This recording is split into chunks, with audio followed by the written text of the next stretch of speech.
I usually don't get an author on, especially somebody who's done like 4 books from our industry. Very, very diverse in terms of the upbringing, in terms of where she comes from, where she's moved on, the kind of books she's written, the kind of people she's worked with. Somebody from the industry, but who is not from the industry, and with decades of experience and decades of interaction with humans and their superpowers, resilience, and the ability to incorporate all that in personal well-being is just amazing. Today's guest, Glenda. A person who I feel everybody should be listening to.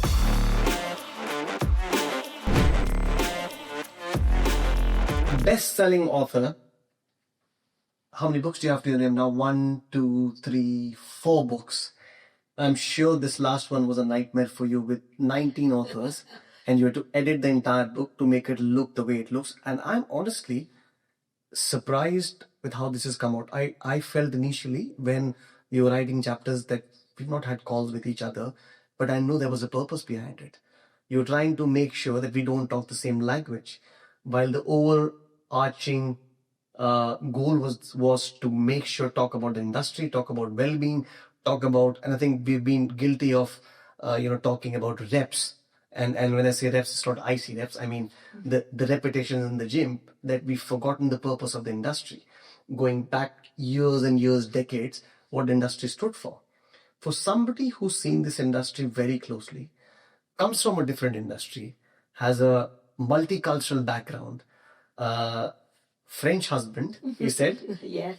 French husband, and you stay in Jersey. Yep. Something Spanish, what was that? English dad. English dad. Scottish mother. Scottish mother. Jersey-born child. Jersey-born child on an Indian's podcast. That's how it's supposed to be. Thank you for doing this, Glenda. Really appreciate it. And it's an honor to have you on a podcast. You know, the word author means authority. Sure. Right? So you're an authority on a lot of things. Why should somebody listen to this podcast? Who's Glenda? I think what I bring is the breadth of being in the industry for such a long time, but really embracing the shift that we've been seeing, even although I would say up until about 18 months ago, it wasn't as deliberate. That shift from aesthetics, performance, fitness to whole person health. And I think why people should listen to me is because I've worked with countless people who were gym members, doing all the reps, the sets, doing the workouts, going to the gym, but completely burnt out. Going to the gym, but lacking in self-belief.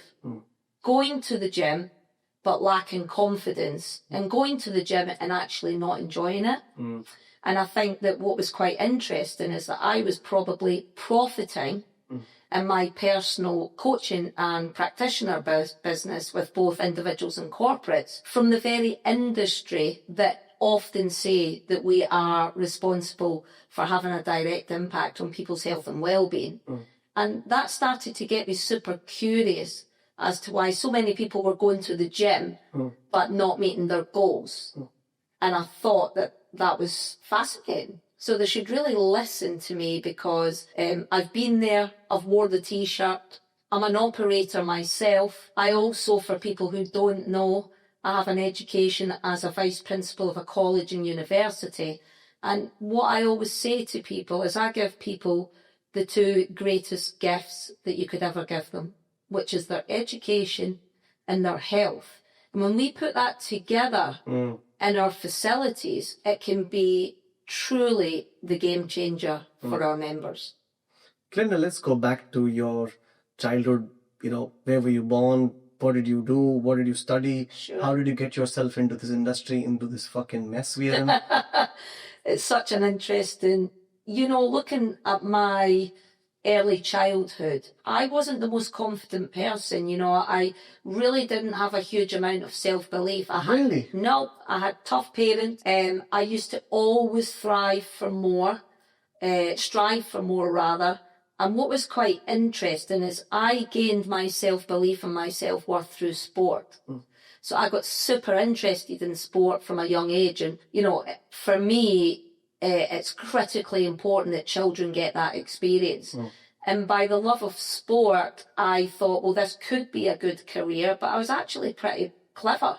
And I was going to go to university to become an accountant. But as a very sporty person, being a gymnast, I decided to go and do a physical education degree. 4 years later, I was absolutely loving the whole fitness part of sport. And then I was very, very lucky because when I graduated from that degree, I actually got a job offer, which was to manage fitness clubs in the fitness industry. So it was the best first job that you could ever get. Which year was this? This was 1994. Ooh. So I actually started my fitness career as a manager. I was already a qualified PT and I had used personal training to pay for myself all the way through university. So I had the experience of being a PT, a fitness instructor, but I was now a manager. And what was really interesting actually is in the clubs that I managed, Pulse Fitness actually came in on an income share agreement to redo those clubs. And they spotted something in me. And then I was basically brought into the Pulse Fitness client support division. So I left the job and I started to open clubs all around the UK with people like Duncan Green, Chris Johnson from Pulse. And honestly, Samir, I always say that that was the big apprenticeship. Getting to spend other people's money, but build clubs from the ground up with proper processes, really good systems. It was absolutely the eye-opener that I needed to really see the industry, warts and all. And it was an amazing experience. Glenda, I think one complaint I have with this next generation is they don't think like this. You know, you just mentioned that I got to build gyms at somebody else's cost and I learned. Sure. I don't think people are willing to invest the kind of time and money that probably we did, you know, when we started our careers. And if somebody told me that, you know, I'm going to get you to open a gym, I would look at this generation, probably looks at it as a pain that I need to do a lot of work.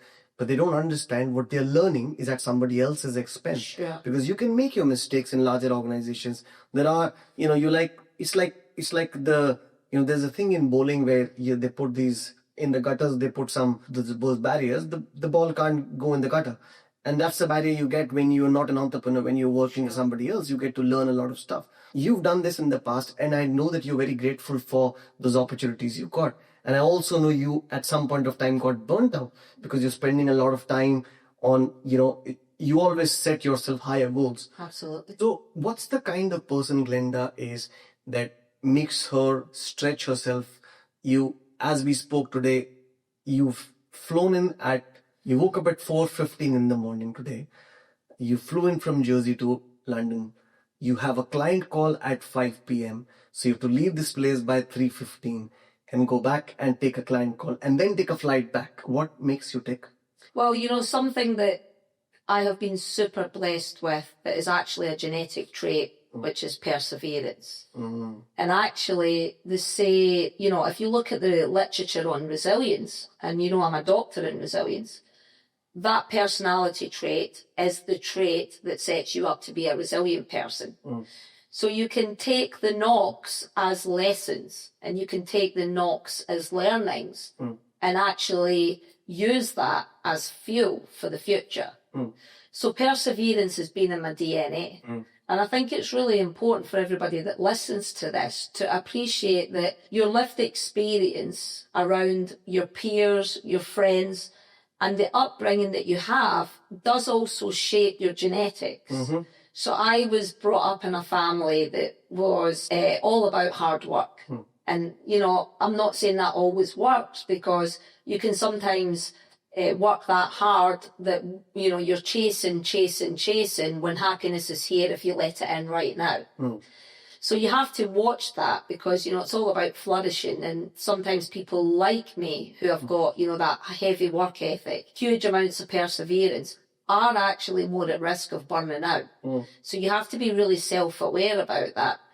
But for me, it's about showing up as my best self every day. And one thing that I absolutely know about life is that no one's here to save us. No one is here to give you your success. absolutely is your choice, and every choice makes you. So I want to show up as the best me, and if that means getting up at 4:15, even although you know I'm not a 5 a.m. club kind of girl, I'm going to do it. And I absolutely believe that overall it's worked for me over time, right? I'm not a big fan of instant gratification. You know, the brain is wired to avoid pain and push you towards pleasure. But actually we know if you can delay the gratification, it's a really important lesson for life. And, you know, I wouldn't want it any other way. Yeah. I mean, I'm probably exactly the same. I feel resilience is and perseverance are my superpowers. I just don't, entrepreneurs fail because they give up, not because of any other reason, You will get success. Somebody in 5 months, somebody in 5 years, somebody in 15 years, you will get it. But if you drop the ball, you're not going to get it, are you? So it's just about making sure that you get up again and again and again, keep trying with the same enthusiasm. You should fail, get up, be fully charged, and again try. Well, I say to everyone all the time, we really have to reframe what failure means. Yeah. Because there is no failure. Yeah. It's a lesson, and it's getting you closer to where you want to go. I think what I would just say that is come with a lot of, wisdom through, again, just years being here. It's also knowing entrepreneurs don't always know when to quit if it's absolutely not working. And we can see this where, entrepreneurs can put good money after bad. Yeah. And that's why, for me, self-awareness is so critical. A healthy body is a healthy mind, and a healthy mind is a healthy body. And you will get all the red flags if it's not working. Yeah. And I think entrepreneurs need to learn that. Run me through this book, Resilient as Fudge. What's the book about? I know it's a bestseller. I know a lot of people rave about it. Yeah. I love the content of the book. And I think you based a lot of workshops on this book, if I'm not wrong. Absolutely. And you get invited to a lot of places to speak about this. Sure. What's the book about? And what is that you do for corporates? Because that's where I think as a practitioner, you need an opportunity to practice or to do what you think is the right model. And I mean, pardon me for using this word, but you need guinea pigs. At the end of the day, you've got a theory, you know it works, but there's no perfect model, and you keep working with more and more and more people. I think you work with thousands and thousands of people and help them get out of shit they were in. So tell me, what do you do in that book? Well, I think why that book came around is in that ethos of being an entrepreneur, I seen a problem. And for me, as a resilience expert, the problem was that resilience is often poorly understood, made to feel inaccessible, too abstract, and a complicated word. And I'm an educator in my previous career. And Vice principal. Yes. Vice principal of a college and university. And, amazing experience. But educators know something that's really important, is that people learn when it's fun, when it's engaging, and when you drop that bullshit language and just say it as it is. And also when it's memorable. So the idea behind Resilient as Fudge was for that very reason. I wanted people to really come and join me to understand what resilience really is. I wanted to make it memorable, and I wanted to make it fun. But the interesting part was when I started to come up with a brand for what I wanted to do, I realised that resilience was very much like Fudge. Because, do you know how Fudge was made at all, Samir? No, I'm not. I don't know. Do you like Fudge? Oh, I love Fudge. Very tasty, right? Oh, yes. Well, Fudge was made by mistake in America in about 1945. They were actually trying to get the confectionery tablet, which is originally Scottish, weirdly, and they ended up with Fudge. So they basically fudged it up. And I thought, gosh, that's really actually super like becoming resilient. I'm sure. I honestly thought that the reason you call it resilient as Fudge is because you don't want to say resilient as fuck. Well, that was where I started, and then I realised that might not be that cool for corporate. But essentially, here's the thing. Resilience is like Fudge, because it's trial and error. It's learning from fudging it up. And actually, We all need to learn our sweet recipe for resilience, just like Fudge. There's hundreds of recipes for Fudge. Your recipe for resilience is not going to be the same as mine. There's a couple of other things that's really important in this. Fudge is hard and soft at the same time. Yes. Well, actually, I believe that helps us to become resilient in life because you need to be hard enough to have boundaries and know when to say no, but you have to be soft enough to allow people in. And there's so many beautiful metaphors that we have in the Resilient as Fudge framework. But, you know, when I say the word framework, the important piece of this book and why it was so successful is because we have to leave a person better than when we started. And for me, it starts with mindset. You asked me right at the beginning, well, what makes me me? And that's what I ask people when they do this program. Where do you come from? What made you you? Because your beliefs and your attitudes shapes your mindset. Oh, 100%. 100%. You know, one of the things you don't know about me, Glenda, is so my first venture as an entrepreneur was actually a business school. And I was pursuing my PhD at that point of time. And I used to love to teach.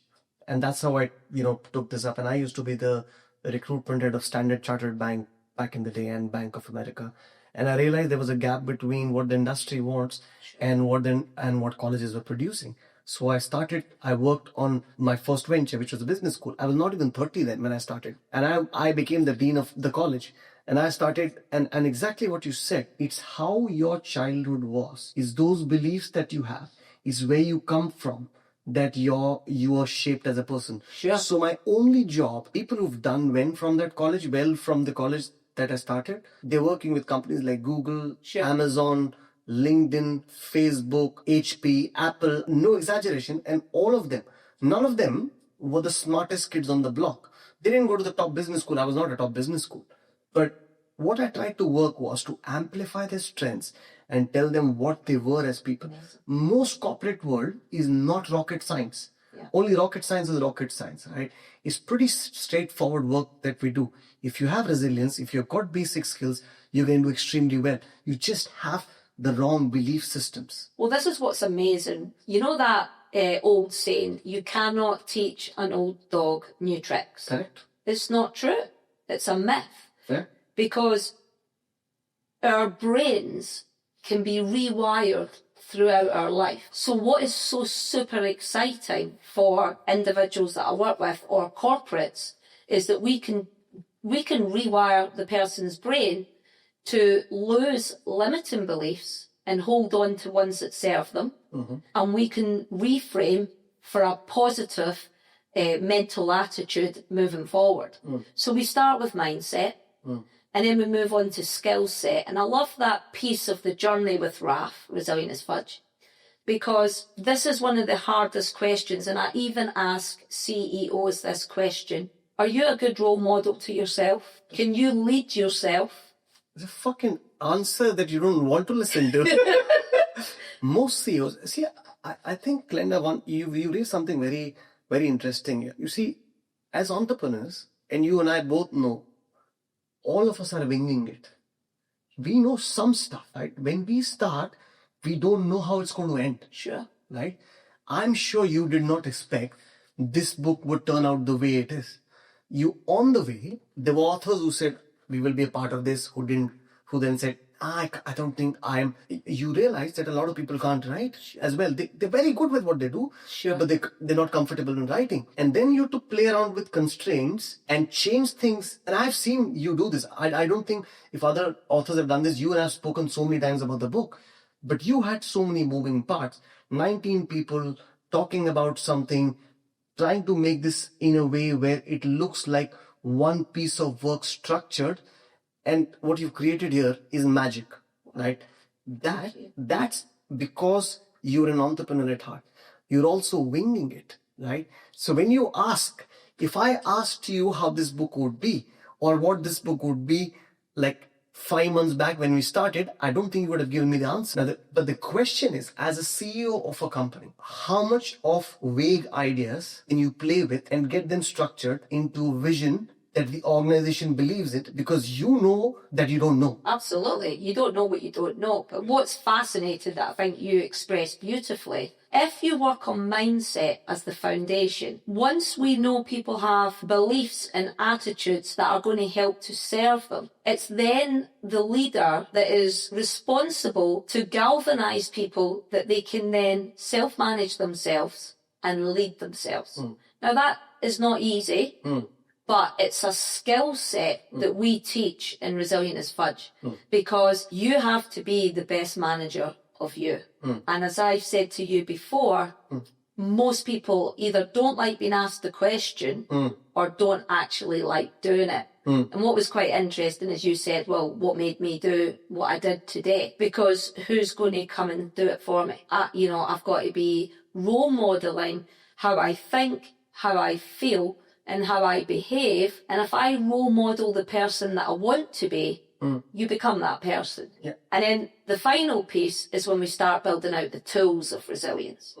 And what's really super interesting here is the foundational tool of resilience is energy. And we work in a fitness industry where I feel sometimes the very people serving the industry have not got their foundational energy in a place that's going to help them maintain their resilience. Yeah, it's fucking funny, isn't it? It's just unbelievable that from our industry, and we're talking business leaders, by the way, huh? Absolutely. I mean, really, for all leaders out there that might listen to this, you would never build a house on rocky foundations. And the foundational pillar of resilience, people think is psychological. It starts more basic than that.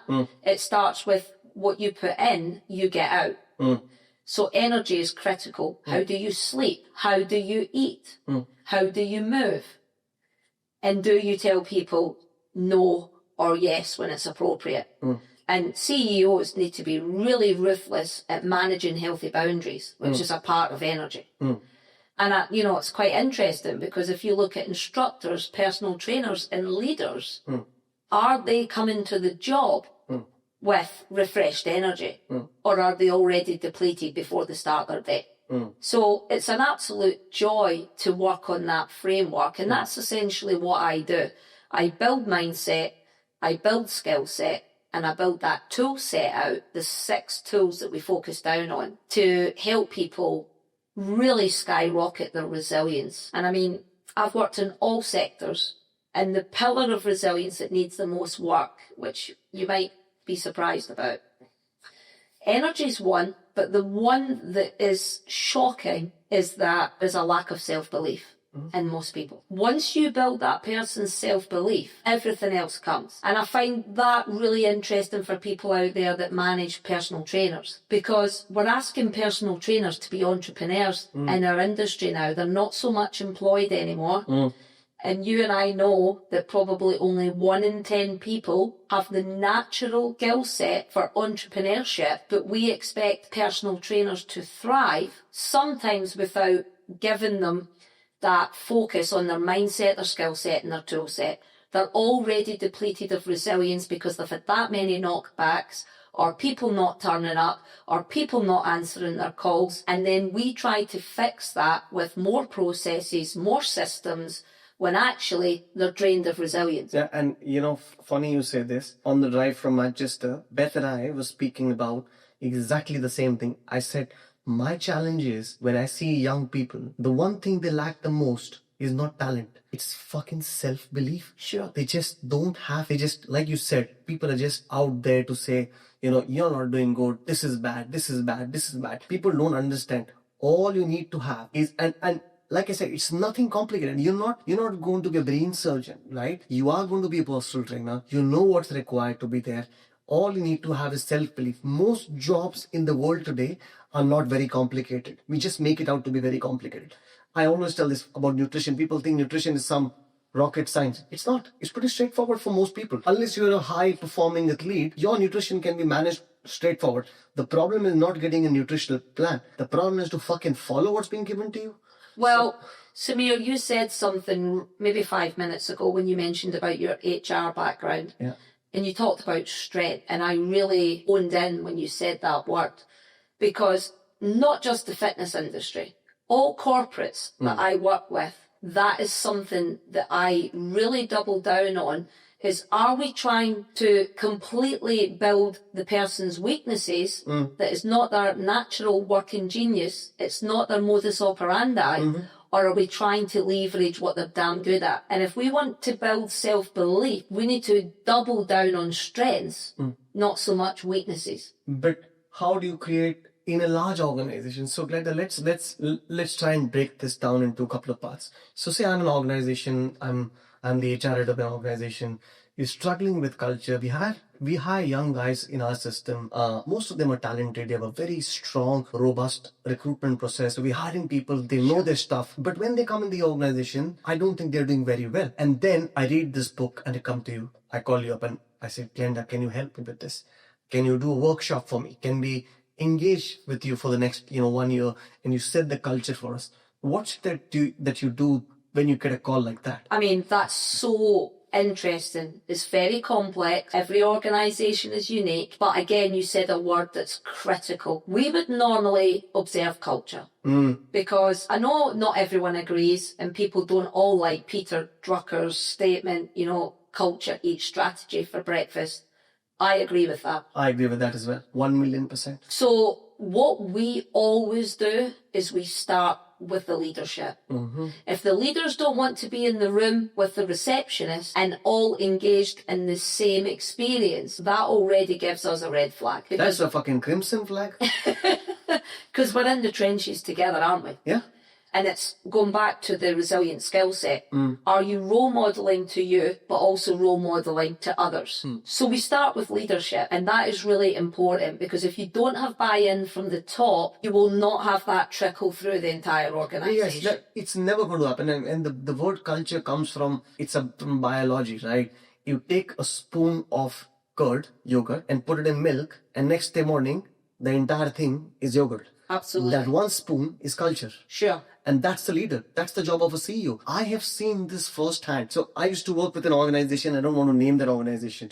And we had one of the best HR heads you could have ever worked with. And till the time he was in the system, the organization was a different place. And one change in leadership and the organization is a completely different place to work. Your attrition left, right, center. Nothing has changed. Those people did not even speak with that HR head ever. But the way he drove the culture. So what are you telling your subordinate? Sure. And what is he telling his subordinate? And what am I looking at to my leader for is more important than anything else. I mean, I just spoke about this today again. Steve Jobs used to say sometimes we get so bogged down by the process that we forget the content. Yeah. The actual thing. It's not, and you will curb innovation because of that. So the culture becomes very important. When you go to these organizations and you do these workshops for them, and your workshops are not 2-day workshops, you have long-term engagements with them. Well, that was something else that I was going to say that is a bit of the recipe.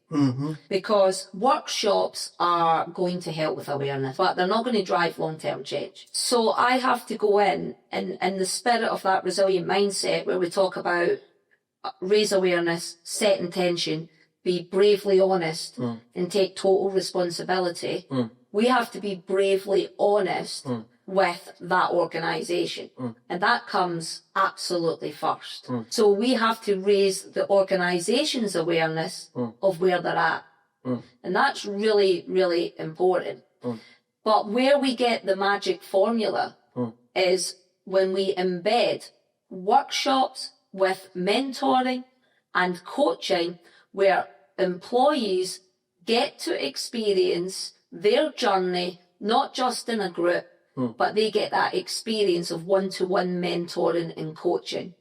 Organisations who invest in mentoring and coaching with a reputable organisation like ours will skyrocket results. No, and I know this, Glenda, like we were discussing on the way, my PhD is in talent acquisition, human resources. If you look at the training model, training effectiveness is a Kirkpatrick model. There's one model which is the most respected. It's got 4 levels from feedback to ROI. And all this is long term. A lot of times, the stage 1 of Kirkpatrick model is feedback. You'll, Yeah. oh man, you have some really good orators. They can come and talk, and you'll be fucking blown away. But that has zero impact on that Absolutely. particular person and on the organization, because you're not looking at long-term investment. If you look at the 4 levels of Kirkpatrick model, and what you're doing and what you're speaking about is exactly the way it is supposed to be done. It has to be long-term investment. There has to be leadership buy-in. And I think a lot of times for people, it's a tick in the box exercise to get a training done. Okay, we want to do 20 hours of 30 hours of training. It doesn't serve the purpose. So when you walk into an organization, somebody tells you, just do a workshop. How do you tell them and educate them, telling them that, yeah, the workshop is good, but like you said, it's just getting people to know what it is. It's not going to help you as much as XYZ is going to help you. Well, I chuckle at this point when that's raised, because in life, sometimes you have to pay a little bit more to get quality. And sadly, some organisations will still look at they're the cheapest. But cheap doesn't always give you result. Usually doesn't. Yeah, absolutely. So what we do that's really important is that no workshop is going to be as effective if it doesn't meet the organisation where they're at. So we don't just see the organisation as individuals, because I've seen it all the time when they put things in like, let's do mindfulness to get the staff to chill the fuck out. It's the staff's fault. Obviously it is. But the culture's terrible. Yeah. So we have to go in at the individual level, at the team level, and also the collective organisation level. So there's a lot that goes into that. But what we do is a baseline assessment, the individual level, the team level, and the organisation level, to see what are the current resilience levels in this business, what are the drainers of resilience, and what are the sustainers. It could be that there's a policy that is draining people of resilience, and we have to question if that policy is more beneficial than the drain on the people's resilience.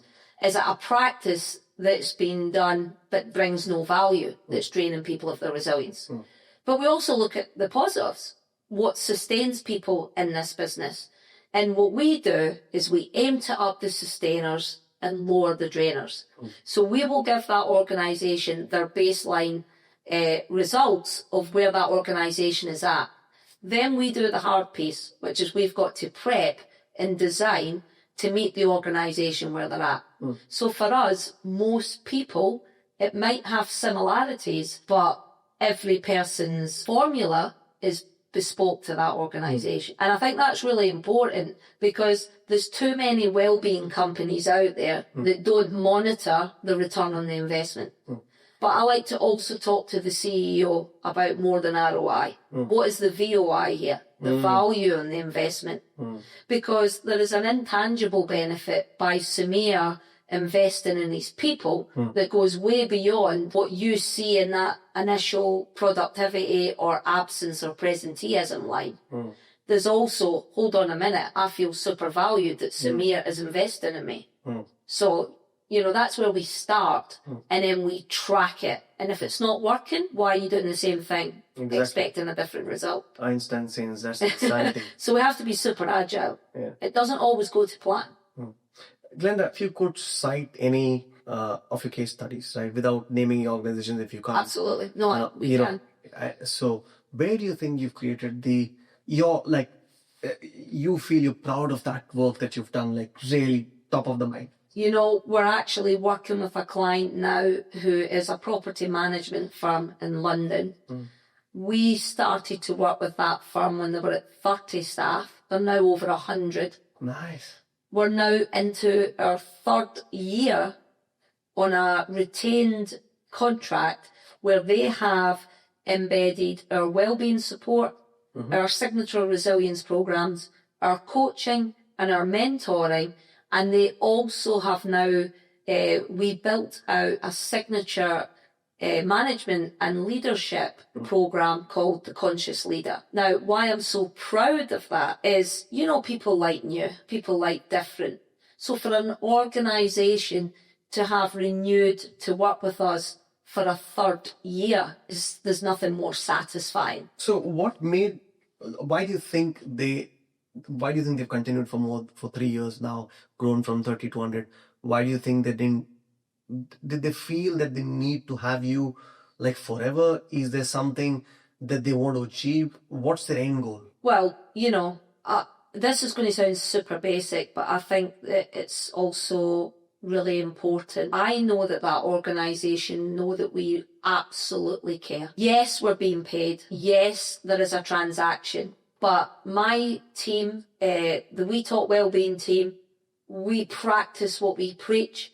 We absolutely care about moving people to not only where they want to go, but we haven't done our job if people do not arrive in a different place from having had the experience with us. And I can honestly say that there's employees in that business that don't look like the same person in the time we've worked with them. I'll give you a quick story. There was one person once said to me that they didn't like women and they didn't like coaches. And that was a challenge, right? And this was on one-to-one coaching. I thought, well, I've got my work cut out here. And the difference in that person's growth. Now, they had to come to the table. They had to want to improve. They had to be ready. But I can't even begin to tell you the difference in that person's, not just work, but life, by working on mindset, their skill set and their tool set for thriving. And it was really interesting because you see so many people who get life challenges. We're not living in a dream life. It's real life here, and it's full of twists and turns, and a lot of shit comes your way. And the way they now have the coping skills to tackle that and come through it stronger than they were before. That business has seen that firsthand, and it's just been an absolute joy. Yeah, I'm sure it's very satisfying when you Very see much. that. I think if you make even the slightest change in a person's life, you go back, when you put your head on the pillow, you feel good about, getting that sleep. So good. I absolutely love it if you can make a change and that's the reason I love this industry a lot. We have a great opportunity. I mean, we're fucking it up majorly, but we do have a great opportunity in terms of making a difference in people's lives. Yeah. I think we just need to understand what we stand for as the industry. And that's why Beyond Reps as a book, when we first spoke about it, I was so excited about the project. And the reason was that you actually, the title itself, Beyond Reps, is goes way beyond what we think or what people think our industry is. That we're not about aesthetics alone. We're talking about a lot of other things, 19 chapters, people talking about very different things. It's just amazing. But let me come to the second book, Glenda. You've written, this is your fourth book, Beyond Reps. What was your second book about? So the first book that I ever did was after my doctorate, where I studied the benefits of mindfulness in entrepreneurship. And it was such a critical piece of research because, all entrepreneurs deserve peace in their life. And I hope this resonates with the entrepreneurs out there or the leaders of, big fitness chains. But my gosh, can entrepreneurship be really tough, really lonely, really bloody hard. And I was just fascinated with why some entrepreneurs make it and some don't. And what was really fascinating is no one had ever actually inquired empirically whether mindfulness does improve your resilience. So I decided that sounds like fun. So that's what I did. I actually studied entrepreneurs at all levels in their journey and unequivocally coming at life in the here and now, letting go of the past because there's nothing you can do about it, and not getting too far into the future. Future focus is cool, but you need a current plan. So it was really important for me to appreciate the role that mindfulness can play with helping us stay in the here and now. And as you probably have so much experience in, Samir, entrepreneurs can get really stuck in the past failures and it impacts them now. Or they can get too focused on that, exit or acquisition in the future. And what the research proved unequivocally is that mindfulness is a predictor of resilience. It really has a dramatic impact. What was fascinating actually is, when you said earlier, you don't know what you don't know? Yeah. Well, when we studied the first 8 weeks, round about week 4, the resilience actually majorly dipped, which was a bit of a worry. I was like, bloody hell, that's not the result that I'm looking for here.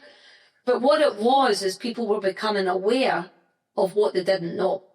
They were becoming self-aware of, okay, I now maybe realise that there's work to do here.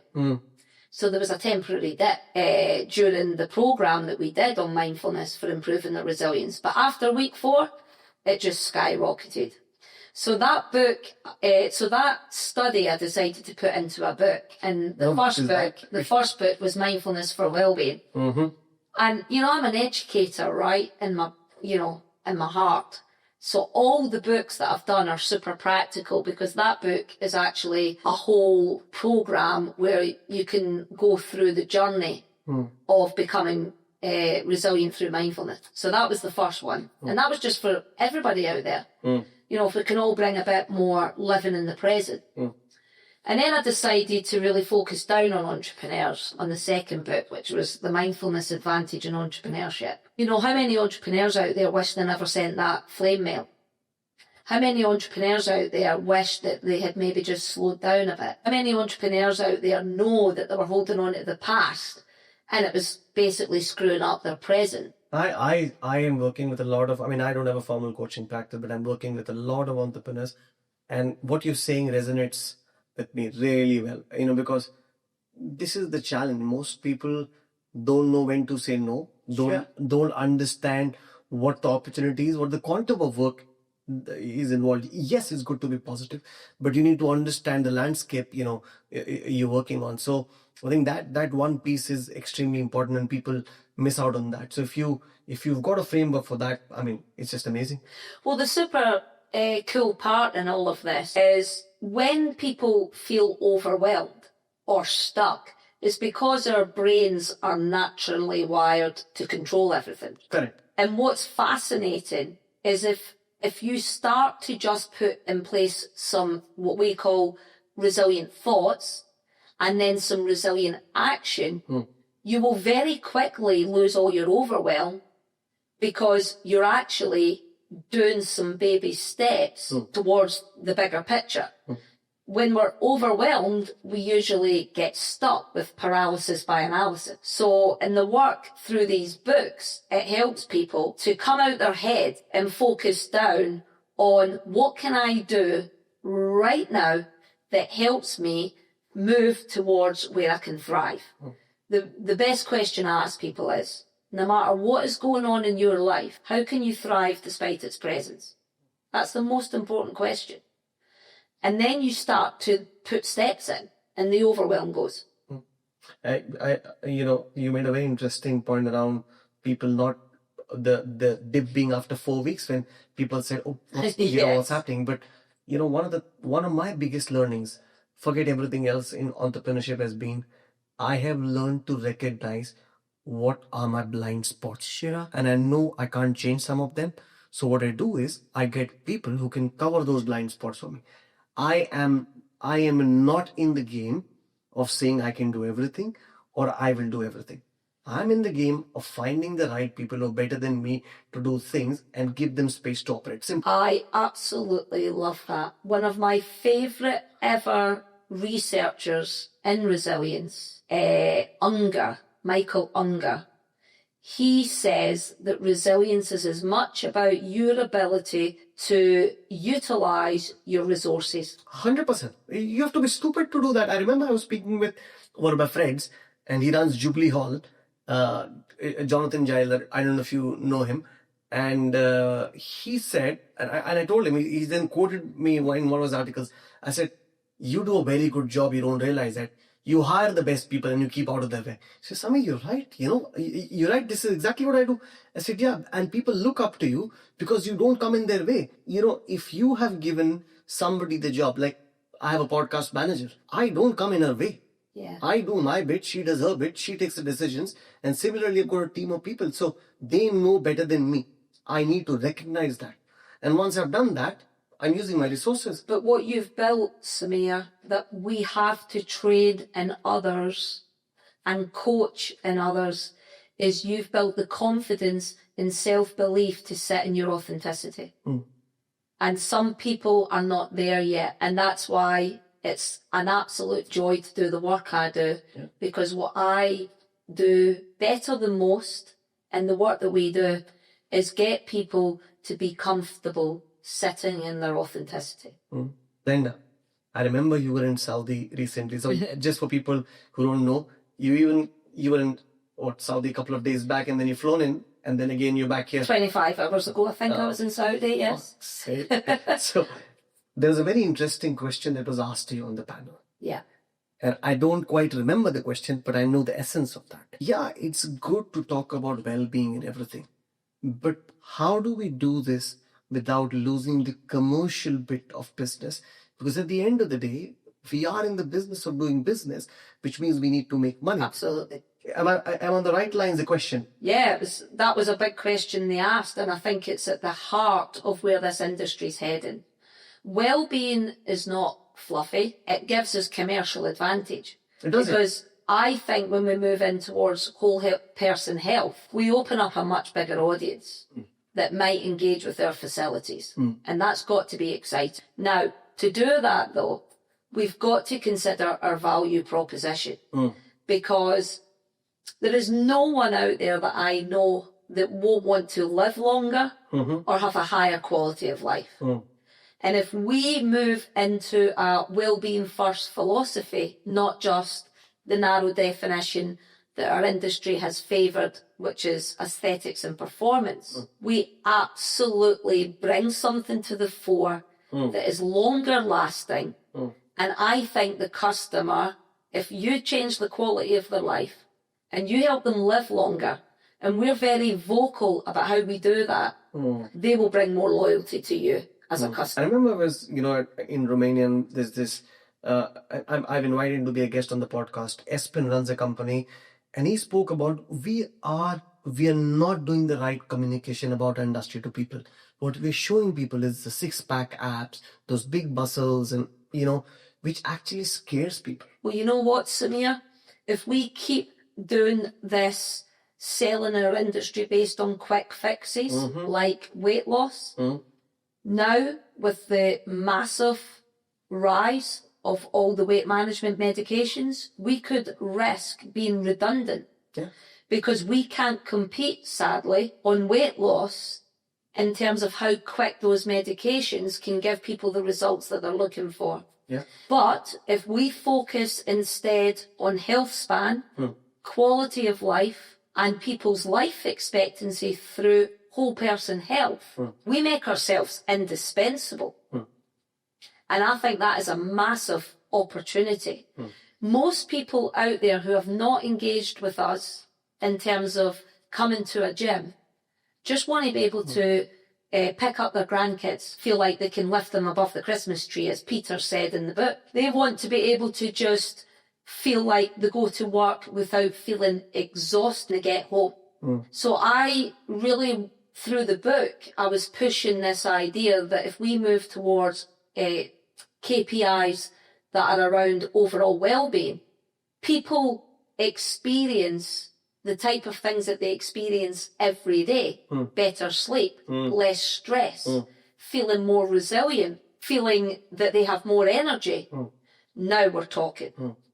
And I think it's really important that we have power in showing people how we impact those outcomes that they experience and feel just in a normal day. Glenda, last question. Why do you think, why should someone pick up this book and read it, and how will you benefit out of this? Because I believe that the industry is going beyond reps, with or without you. People are looking for something deeper, more meaningful, something more sustainable with everything else we have on in our lives, and something achievable. And I actually want to say to everybody out there, I think COVID was a gift, because the consumer is so much more educated about what it means to be well. And I think we confused fitness with wellness. And it's now time to bring that wellness first approach into our clubs in a more deliberate way, through our membership pricing, through our membership programming. And again, that brings new income opportunity And I honestly believe that if we broaden our promise and deliver on it authentically, we will get that penetration figure to skyrocket in the next few years because people are open to it. Absolutely. Thank you so much, Glenda. Thanks for doing this. Thank you, Samir. It was a joy.